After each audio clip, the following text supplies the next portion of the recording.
Assalamualaikum warahmatullahi wabarakatuh. Pertama-tama kami ucapkan terima kasih kepada Bapak Tanto Budi Susilo selaku dosen pengampu mata kuliah analisis kimia forensik. Sebelumnya, perkenalkan kami dari kelompok 3 yang beranggotakan saya sendiri Rizky Aulia Fitriani dan teman saya Sahranita Nurfitria.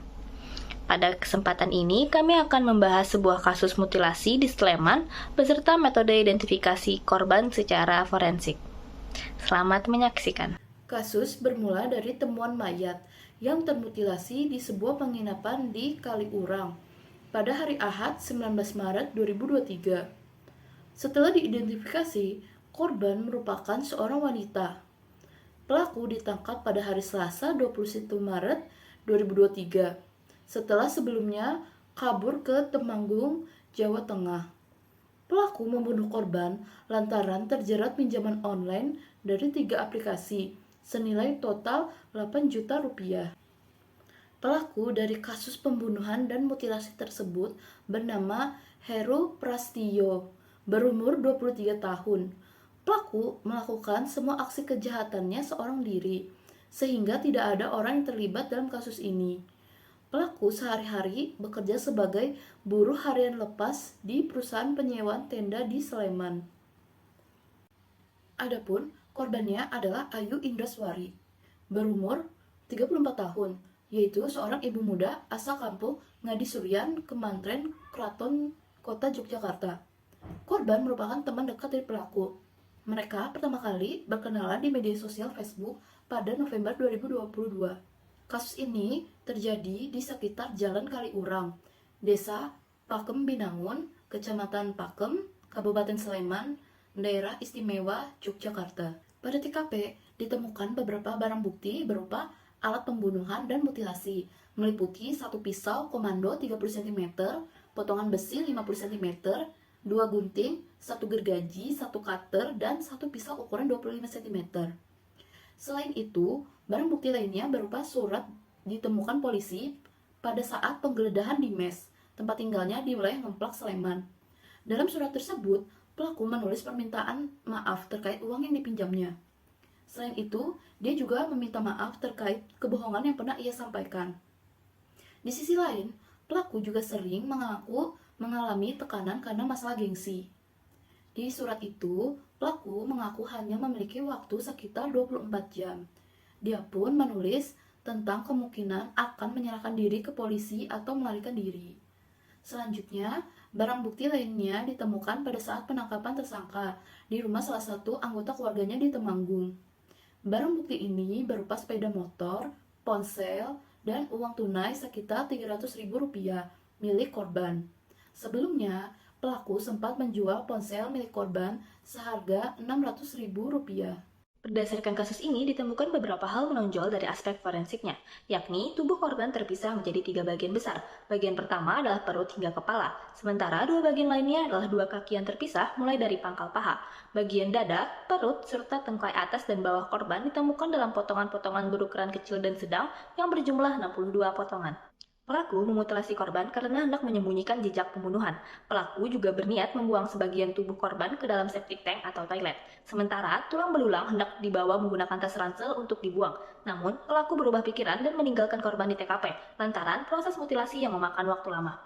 Korban pada kasus mutilasi cenderung sulit untuk diidentifikasi, sehingga metode identifikasi umum yang sering digunakan adalah metode Disaster Victim Identification atau DVI. Metode ini terdiri atas beberapa langkah, yaitu pertama, pemeriksaan lokasi kejadian. Tahapan ini berfungsi untuk mengetahui jejak-jejak yang ditinggalkan di TKP.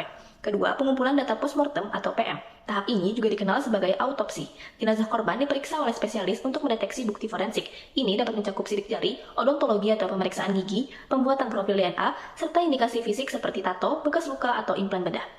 Adapun syarat pengambilan spesimen dari jenazah, yang pertama, bagian tubuh yang masih segar. Kedua, gigi dan tulang. Akan tetapi, spesimen ini sulit untuk ekstraksi DNA. Yang ketiga, jaringan lemak yang banyak mengandung DNA. Namun, spesimen ini akan mengganggu reaksi PCR. Keempat, ukuran sampel jaringan umumnya berukuran 0,5 cm x 0,5 cm x 0,5 cm. Kelima, jaringan otot berukuran 2 cm x 2 cm x 2 cm. Dan yang terakhir adalah tulang iga berukuran 2 cm x 3 cm. Tahapan ketiga adalah pemeriksaan data antemortem atau AM. Pada tahapan ini meliputi pemeriksaan catatan gigi dan medis, sidik jari dan DNA yang diambil dari rumah korban atau disediakan oleh anggota korban. Spesimen merupakan semua bagian yang banyak mengandung sel, khususnya darah. Jika tidak memungkinkan, maka bisa mukosa mulut, saliva, atau rambut. Melalui pemeriksaan DNA dan data medis gigi akan bisa menunjukkan identitas seseorang secara ilmiah sehingga hasilnya akurat. Tahap keempat adalah rekonsiliasi. Pada tahap ini dilakukan setelah data PM dan AM dikumpulkan. Tim spesialis akan membandingkan dan merekonsiliasi kedua rangkaian informasi tersebut untuk mengidentifikasi para korban.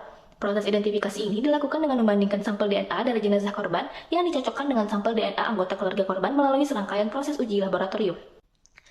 Tes DNA hanya dilakukan jika kondisi korban tidak utuh dan memerlukan sampel dari keluarga yang sedarah. Pada jenazah yang rusak, DNA diambil dari tulang. Hasil pengujian dinyatakan dalam sebuah visum et repertum. Metode pemeriksaan DNA yang digunakan pada korban mutilasi harus berbasis pada metode polimerase chain reaction atau PCR ini untuk mendapatkan hasil yang optimal. Metode ini dapat digunakan untuk menganalisis DNA berukuran yang lebih pendek karena terfragmentasi oleh efek panas. PCR juga mampu menggandakan DNA berlipat-lipat jumlahnya untuk kemudian dilakukan analisis DNA. Tahapan PCR meliputi yang pertama denaturing atau peleburan. Pada tahap ini berlangsung pada suhu tinggi sekitar 95 derajat Celcius. Pada tahap ini ikatan hidrogen DNA terputus dan DNA menjadi berkas tunggal. Biasanya pada tahap awal PCR ini proses dilakukan dengan durasi agak lama sampai 5 menit untuk memastikan semua berkas DNA terpisah. Kemudian tahap kedua adalah annealing atau penempelan. Primer menempel pada bagian DNA template yang komplementer urutan basanya. Ini dilakukan pada suhu 56 derajat Celcius. Penempelan ini bersifat spesifik. Suhu yang tidak tepat menyebabkan tidak terjadinya penempelan atau primer menempel di sembarang tempat. Durasi tahap ini 1-2 menit. Tahap terakhir adalah extension atau tahap pemanjangan. Proses ini biasanya dilakukan pada suhu 72 derajat Celcius. Durasi tahap ini biasanya 1 menit. Lalu, siklus diulang kembali mulai tahap 1. Pemeriksaan DNA dengan metode ini terdiri atas beberapa tahapan, yaitu pertama, pemeriksaan DNA atas potongan tubuh korban tersebut secara keseluruhan. Kemudian, hasil pemeriksaan DNA yang berupa pita tersebut dibandingkan antara satu dengan yang lainnya, di mana pola pita DNA yang sama menunjukkan bahwa potongan tubuh korban berasal dari individu yang sama. Kedua, pemeriksaan DNA juga dilakukan terhadap kerabat sedarah korban, yakni melalui pelacakan asal pita dari ibu dan bapak ke korban atau dari korban ke anak. Jika dari berbagai lokus DNA yang diperiksa didapatkan secara tegas pola penurunan pita yang sesuai, maka dapat dipastikan bahwa korban adalah saudara yang bersangkutan. Dengan ditangkapnya pelaku, maka kasus ini dilanjutkan pada persidangan yang diketuai majelis hakim bernama Aminuddin beserta anggotanya Novita Ari Dwi Ratnaningrum dan Intan Tri Kumalasari. Adapun kuasa hukum bernama Sri Karyani SH sebagai penasehat hukum terdakwa pada sidang. Pelaku dijerat dengan pasal berlapis yakni pasal 340 KUHP Subsider, pasal 338 KUHP, dan pasal 365 ayat 3 KUHP. Ancaman hukuman terberat untuk pelaku adalah pidana mati. Hakim menilai perbuatan terdakwa telah memenuhi seluruh unsur pada pasal 340 KUHP tentang pembunuhan berencana sebagaimana bunyi dakwaan primer dalam perkara ini. Keputusan hakim kepada pelaku yakni Heru Prastio divonis hukuman mati. Vonis dijatuhkan oleh Majelis Hakim Pengadilan Negeri Sleman. Majelis Hakim menilai perbuatan Heru yang membunuh dan memutilasi korban bernama Ayu Indraswari itu sangat sadis, biadab, dan tidak berperi kemanusiaan. Sekian video dari kami. Salah hilaf mohon maaf. Wassalamualaikum warahmatullahi wabarakatuh.